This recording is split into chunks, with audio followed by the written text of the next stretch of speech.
Hey, good day. Today we'll be having a look at navigating the KA-50 in zero visibility using the NDB and ADF ARK-22. Needs to be set in the mission editor to 525 for the outer beacon in this case, and 1065 kilohertz for the inner beacon. So on the ARK radio, I have the dial set to channel 1, which in the mission editor is according to those frequencies, 525 and 10. Yep, so I have the outer switch set on. I don't use automatic, I prefer just doing it manually. KA-50 is quite an old helicopter and doesn't always work. And it's just good to have low altitude set to radar, since we may be flying over 300 meters to get our landing and altitude hold.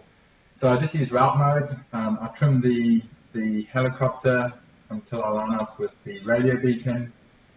So once those are lined up over there, I'll release the trim and engage route mode. It's pretty straightforward from there. And then when I'm close to the outer beacon, I'll switch it to the inner beacon and do a 50-degree turn. And just make sure you put on your nav lights and collision lights, and you're looking good. So as you can see here, we are flying towards the outer non-directional beacon, which is the red chevron on the right-hand side on the ABRIS. And you can even see on the HSI there's a yellow needle. So if the ABRIS fails, you can use the HSI on the left-hand side of the screen. So you've got to back up. And there we go. So we're perfectly lined up. Usually at this point in time, I'll just let go of the trim on the helicopter and engage route mode.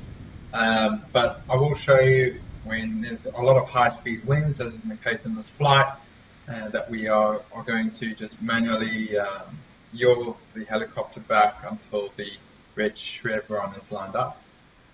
And as you can see on the collective there, I was just looking down, we've got route mode enabled. So just a matter of monitoring your instruments, and there's no point looking out the window. It's pretty much foggy, cloudy, lots of thunder, lightning, you're going to get blinded. So yeah, just continue looking at the ABRIS or the HSI.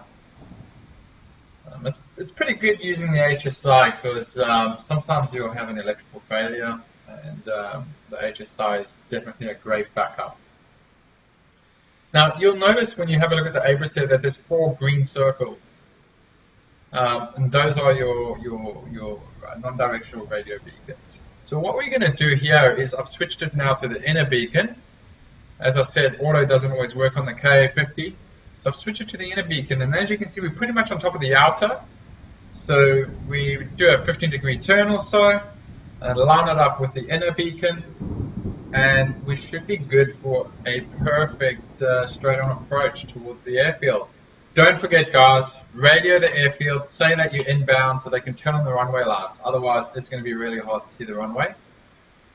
There's some guys just doing some Army training, like the Army likes to do on a cold winter's night. A few airplanes are taking off.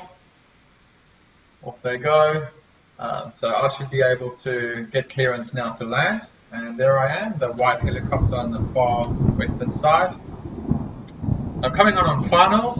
I'm pretty much lined up with those 4 green NDBs on the ABRIS. Gears down. I've radioed the airport inbound.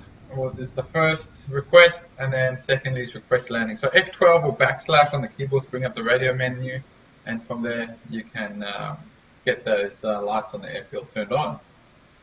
And we're just coming in for finals.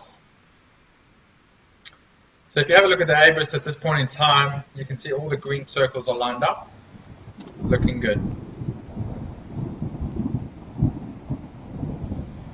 So that pretty much explains navigation with zero visibility.